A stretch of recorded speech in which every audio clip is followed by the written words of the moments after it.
Keyword there, though, is inspired. For the Wave Originals documentary, Blow, the true story of cocaine, a bear, and a crooked Kentucky cop, we proved that sometimes facts are stranger than fiction.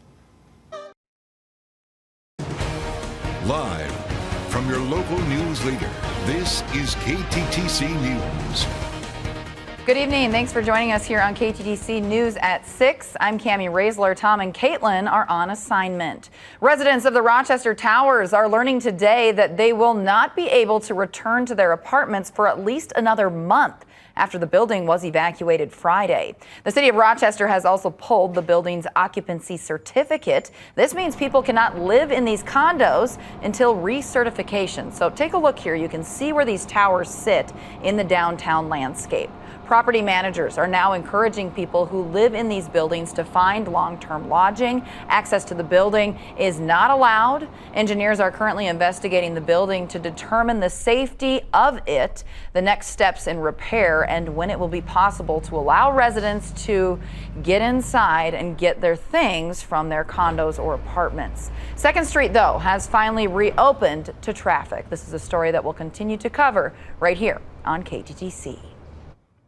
Meanwhile, Southeast Minnesota has received an air quality alert. We check in with our chief meteorologist. That's Nick Jansen. He joins us live on the weather patio. And we mentioned it in the 5 o'clock, Nick. We have a new look here at KTTC, and we have new branding for our weather team. Yeah, so our weather team now, the first alert weather team. It's been something that we've been kind of slowly rolling out here through the past, say, 6 to even 12 months. We have the first alert days that we tell you when there's some significant weather on the way. Now our entire brand is first alert weather. We want to bring you those first alerts first, right? Well, let's first start off with what we're looking at right now, air quality index. As Cammie said, we have that air quality alert in effect until 6 p.m. coming up tomorrow evening, and we still have, I'd say, some poor conditions outside in terms of air quality index. We're on that unhealthy group for sensitive groups there in the orange. The red now off to our east and to our northeast. That is where it's unhealthy for all groups of people, not just those of us sensitive to maybe some of those air particles that we have out here. As we look at our current alerts, air quality alert continues until 6 p.m. Tuesday. That is for all of southeast Minnesota. It does not include northern Iowa. And I will say it's less hazy out here now on the weather patio compared to what it was earlier on today. Some of our Lewis and Adel live cameras, we see the sunshine right now, temp in Rochester at 84 with some sun now breaking through that haze, warming those temperatures up. Dew points right now in the lower 60s. Here locally, we still have those temperatures in the 80s. We'll be dropping down to the 60s for lows tonight. A couple spots are dealing with the threat for some showers and thunderstorms here. This is all right along a cold front that will move through here through the overnight hours tonight. Hour by hour, we could have a couple stray showers west of Highway 52 here tonight, and then maybe a couple stray showers by early tomorrow morning too. So we are tracking the chance for some rainfall. I think air quality stays poor throughout the day on Tuesday, so we'll track out the smoke and the haze and the rain to come. That's all coming up in your full first alert forecast. Cammie. All right, Nick, and we continue with that topic. The Minnesota Pollution Control Agency continues to closely monitor the air quality. And our Megan Zempel spoke with the agency today to find out more about what this all means for us here in Rochester and beyond. Hey there, Megan. Hi, Cammie. The smog from the wildfires is pretty intense. You can even see the smoke over the city in this video here. The Rochester area is under a red alert. That means everyone, regardless of health status, is supposed to use caution when going outside. If you have stepped outside lately, you can see it hanging around, that haze, over much of the city. Wildfires in Canada are to blame. The way the atmosphere is set up today, we have an area high pressure over Lake Superior, and that's pushing the smoke from Quebec westward into Minnesota. And as long as that high pressure kind of remains over the area, we're going to continue to see that transport of smoke straight into the state.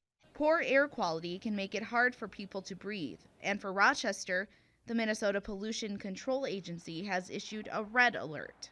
Today, Rochester is seeing red, which is unhealthy for everyone. And that means that even people who don't have asthma, people who don't have COPD will still notice the impact. Your body just has to work harder. Tarleton says people should stay inside or limit their time outdoors. Today, people could still be seen enjoying the day despite the air quality. Well, you know, it's a concern for people like me who have allergies. that we have to be cautious and careful. It is what it is. Tarleton says people can also help by driving less to reduce emissions. He says to keep an eye on your pets too. Yeah, we like to remind people that you can impact air quality yourself, and so on days when it's already bad, try not to make it worse if you can. And as Nick mentioned, the alert is expected to go through tomorrow at 6 p.m. In the studio, Megan Zempel, KTTC News. All right, Megan, thank you. Firefighters are constantly exposing themselves to immediate danger, and new bipartisan legislation would expand support for them and their families. U.S. Senator Amy Klobuchar visited Fire Station 1 in Rochester today to check out all of the safety precautions it has in place and to speak about this bill. The bill expands access to federal support for the families of firefighters and other first responders who pass away from cancers caused by exposure to carcinogens while in the line of duty. The bill also applies to cases where they become permanently and totally disabled due to service-related cancers. There's a lot of smart things that are being done to better protect our firefighters, but honestly, there's still a higher incidence of cancer, especially certain types of cancer, than there is for the general population. And so we know something's going on, and they're putting themselves at that risk every day they go out there. Yeah, it's all about that smoke. The bill also applies to cases where they become permanently and totally disabled due to service-related cancers. Meanwhile, another story that we continue to follow, we have an update on the custody battle for the children of missing Winona woman Madeline Kingsbury. The battle is between Madeline's parents, who currently have custody of the children, and Adam Frayville, the father of Madeline's two children, who made an admission that the children are in need of protective services. The children will remain with Madeline's parents until a custody hearing date is set. The custody trial, which was originally set for tomorrow, has been canceled. Moving to Iowa now, the chaos continues in Davenport, Iowa, in the Quad Cities, as both the city and the owners of the recently collapsed building are facing the first of what could be many lawsuits. As officials announced the recovery of 3 bodies from the collapsed building, a tenant, Dana Feuerbach, is accusing the city of Davenport and the building's current and former owners of knowing of the deteriorating conditions and failing to warn residents of the risk. The lawsuit alleges multiple counts of negligence, seeks unspecified damages, and notes that additional suits are likely. We will provide you with more updates from the situation, again from Davenport, Iowa, as we receive them. Also, this new today in Rochester, Rochester public transit workers are no longer planning on going on strike. Their union representative reached an agreement with the city. With a tentative agreement now in place, RPD will continue with regular scheduled transit operations and no disruption to service is expected. RPT union members are expected to vote to ratify the contract as early as Sunday. They are calling it a once-in-3 generations investment. Some historic plans are in the works in downtown Rochester, and it's all spearheaded by Mayo Clinic. Our Darian Letty spoke to some Mayo leaders about the proposal and brings us all the details. Here's a look at what could change for Mayo's downtown campus in the coming years if the clinic's bold, forward, and unbound initiative is approved. Our strategy really is to reinvest in the heart of our campus, to build in the center of downtown. The plan proposes the addition of several new buildings for both clinical and operational purposes to allow further integration of digital technology. We're looking at doing things differently as well. How do we use robotics and automation, and as we plan for the future, knowing that workforce challenges are real today and are probably not going to be resolved anytime soon. Now, if the entire plan is passed, we could be seeing a lot more of this downtown construction over the next at least 6 years. It's also looking about infrastructure, parking, utilities, logistics support for the campus as well. One portion of the plan is to redevelop Old Lourdes High School, which Mayo Clinic purchased back in 2013. We want to build our buildings in a way that acknowledges that technology is changing and that Mayo Clinic wants to be ready for that care. Mayo Clinic leaders say plans like this are typically kept under wraps until more steps have been approved. But they're looking to keep the community in the loop early on with this project. to share that information with our neighbors, to partner with those in the community. As the leading employer in the city by a long, long ways, we want to do the right thing and share what is factual and real. They also say the plan is an investment in not only its patients and staff, but the entirety of downtown Rochester. This really is about transforming healthcare, embracing the digital technology of the future so that our care facilities and our teams can be empowered to create great care experiences for our patients. Darian Letty, KTTC News.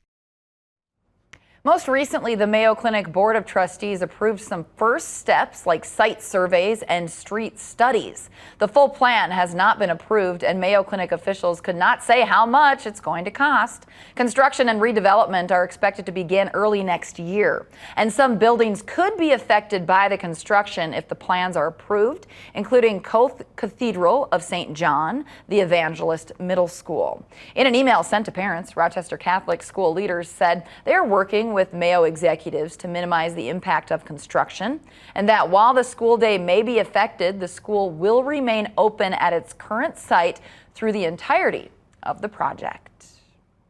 Still ahead here on KTTC News at 6, some interesting new developments to both Graham Park and the downtown Rochester scene. But first, a community in mourning after the death of a race car driver. What his family and friends are saying after this. And we have an air quality alert in effect until 6 p.m. coming up tonight. Plus, we have a look at your current allergy report here in Rochester.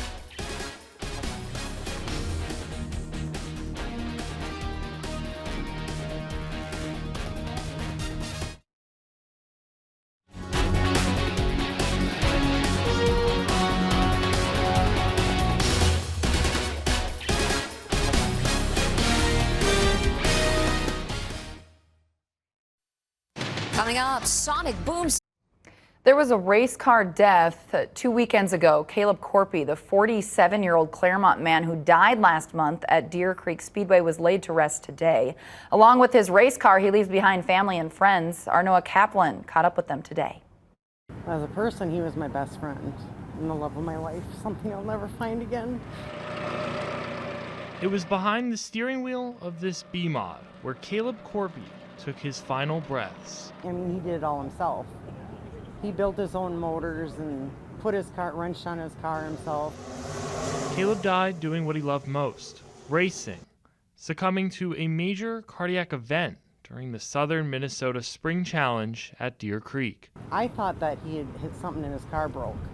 He was coming out of corner 4 and coming to the straightaway, and then just his car started slowing, and then he veered off. Caleb leaves behind his wife, Tammy. The two were married over 25 years. He was seen as a father figure to many. I lived with Caleb and Tammy, my aunt and uncle, for quite a bit of my life, and he was always like a father to me. My fiance knew how much he meant to me. He asked for his hand in marriage for their approval. Even at his workplace in Blooming Prairie. Well, our business is like a family. Caleb's kind of the jokester, the funny. He's like the dad of our crew, you know, like everybody called him right away. Anytime any of us needed something, we'd call him, so. Within days after his death, Caleb's niece, Brittany Ellis, set up a GoFundMe page to help raise money for his medical and funeral expenses. So far, it has raised over $7,000. He was doing what he loved every day, you know, whether it was working on his car or helping somebody out. So I truly believe that he died happy. Yeah. It doesn't make it any easier for the rest of us, but I do believe he died happy. In Blooming Prairie, Noah Kaplan, KTTC News. In addition to his love for cars and racing, Caleb also was a member of the Claremont Fire Department. He enjoyed hunting and ice fishing as well. Rochester has become home to yet another independently owned restaurant, Marrow, which opened 2 weeks ago. The owners say it's a fine dining restaurant with a casual feel. It's located at 332 South Broadway in downtown. It's in a historic building built in the late 1850s. The idea for the restaurant came from owners Jeff and Sarah Schwenker, who both grew up in Rochester and have worked in the restaurant business for years. The couple says the restaurant will provide Midwest-style foods, but their goal is to give customers something unexpected. It's been such a wonderful reception from the community, and it's really exciting for us. We're really passionate about what we're doing, and to have people really enjoying that, the experience that we're putting together, and the food has been amazing. Sarah and Jeff received a Minnesota Main Street grant given by the DMC. Merrow is closed Sundays and Mondays. You can find more information on our website. That's KTTC.com. Better seating may be coming to Graham Park in Rochester. Olmsted County is set to approve $60,000 tomorrow to fund temporary bleachers at the park. The bleachers will be used during the Olmsted County Fair. This decision comes after it was revealed the grandstand at Graham Park was not in compliance with state standards. Here's your first alert weather with Chief Meteorologist Nick Jansen.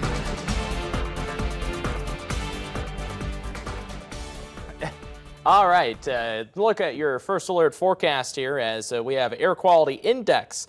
And we have unhealthy for sensitive groups as of now. So that we're in the orange, but I will say, just standing on the weather patio at the top of the hour, we're really clearing out some of that haze and smoke from the wildfires in Canada, but we will have another plume of smoke moving in tomorrow.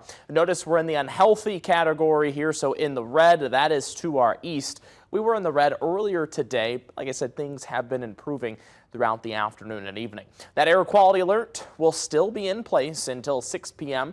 until Tuesday evening. That is for all of southeast Minnesota. Notice the entire state of Wisconsin under that air quality alert coming up for tomorrow. So here's most of the wildfires right now are well to our east, but with this omega block that we have in the upper atmosphere, meaning we have this really strong high pressure system, I've been talking about it for 2 weeks, it is still stationed right to our north. So with that high pressure system, the wind around that is clockwise. So if you can imagine a clock, it moves clockwise here. So we're forcing down all of that smoke, and eventually we have winds out of the east at the surface. So that's a combination of things helping all the smoke that we see to the east moving then to the west, and that will continue through at least the next day or two. So let's track out the wildfire smoke here. We look towards later tonight. Here comes that secondary plume in through the day tomorrow, and then even towards early Wednesday morning. That could be when we see some of the worst of the haze, at least right now from this computer model. And then eventually that kind of fizzles out, and we should have I'd say a much better breathable air by about Wednesday night, extending into Thursday. Our air quality index forecast for tomorrow calls for us to be in the orange where we are now in that terms of unhealthy for sensitive groups coming up for tomorrow. Outside currently, loosen out a live camera, we still have some hazy skies. Temperatures here locally 84 in Rochester, 84 in Austin, 82 in Winona, and 87 in Mason City. Some of us, we have some stray thunderstorms outside, especially through Dodge and then getting into Steele counties. We have some showers into Mitchell County, just north of Osage, and south of Austin there in Mower County. That will kind of continue here tonight as we have this cold front that is continuing to push down to the south and to the southwest. So a little backwards here, right? Today, our showers are moving east to west instead of west to east like they normally do. And this weather pattern will continue with this upper level high pressure system that is still stuck kind of in the upper Midwest. So what to expect? Some cloudy skies here tonight. Hazy and isolated showers on the way Tuesday, and then seasonal temperatures the rest of the week. So temperatures here tonight getting down into the 60s for those overnight lows. Tomorrow, a couple stray showers in the morning, and then through the afternoon, we'll still see the threat for a couple stray thunderstorms for tomorrow. So Tuesday, straight to isolated, then we're dry Wednesday and Thursday. Rain chances return Friday and into Saturday. Tonight, 64 for the overnight low here tonight. A couple stray showers overnight tonight. Tomorrow, some isolated thunderstorms will be possible in the morning and then into the afternoon here coming up tomorrow. Your garden gallery winner here tonight, sponsored by Sargent's on Second. We have Ellen here from Rochester. Thanks for sending that in. You win a $10 gift card to Sargent's on Second. 7-day forecast here. High temperatures into the upper 70s and mid 70s into the weekend. Julian. Next in sports, we're getting down to brass tacks here in the spring high school sports season as the baseball section tournament is in the championship stage. With 3 games tomorrow, area teams will look to punch a ticket to state. I'll preview those matchups after the break. KTTC weather. What's going on, friends? I'm Julian Mitchell. The section championship games are set in baseball after a good weekend of action. Now tomorrow, teams will look to earn a state berth. Let's take a look at some of the matchups here. We're going to start in 4A with the Mayo Spartans set to face Lakeville South. Now this game will be a rematch of the semifinal where Mayo fell just 5-4. Lakeville's pitcher threw a complete game in that one with 11 Ks. Spartans then came back and beat Farmington 8-1 to get out of the elimination bracket. The bats have been working for Mayo. Teams put up about 7 runs per game in its last 10. Spartans looking to make its first state tournament since 2013. This all sets up quite a battle. First pitch in Game 1 tomorrow is 5 p.m. at Dundas Memorial Field. Game 2 will follow after that if needed. Spartans must win 2 games to reach state. Next in the AA game of a 3-4 matchup for the title, Cannon Falls faces La Crescent. Here again, that scoreboard look at Mayo, Lakeville South. Game 1 again tomorrow, Game 2 to follow if necessary. In AA, this will be a rematch here of the winner's bracket semi in La Crescent, Cannon Falls. La Crescent held the Cannon Falls team to just 1 run in that game. This is a Bombers team that's bats have been loud up until that point with 9, 8, then 12 runs in 3 section games. Lancers pulled it out, though, as the team has all tournament, whether it was Lewiston Altura, Chatfield, or top seed Zumbrota Mazeppa. Cannon Falls bats woke up to beat Chatfield. We'll see what happens in this one. Should be a great battle again here in AA. I mean, who doesn't love a rematch? Game 1 tomorrow, right here in town at Mayo Field. It's a 5 p.m. first pitch, with Game 2 to follow should Cannon Falls win. And here in Single A, there'll be some history on the line out at Riverland. Lau Pacelli trying to make its first state tournament as they take on Southland. These two met in the semis. Should be a good rematch there in the title game. One final note here before we leave of Athlete of the Week tonight at 10. That's your look at sports. We'll be back after this. 7-day forecast. High temperatures tomorrow, 80 for the high, so above average. A little bit more seasonal the rest of the week. Couple isolated thunderstorms possible in the morning, and again in the afternoon coming up on Tuesday. All right, few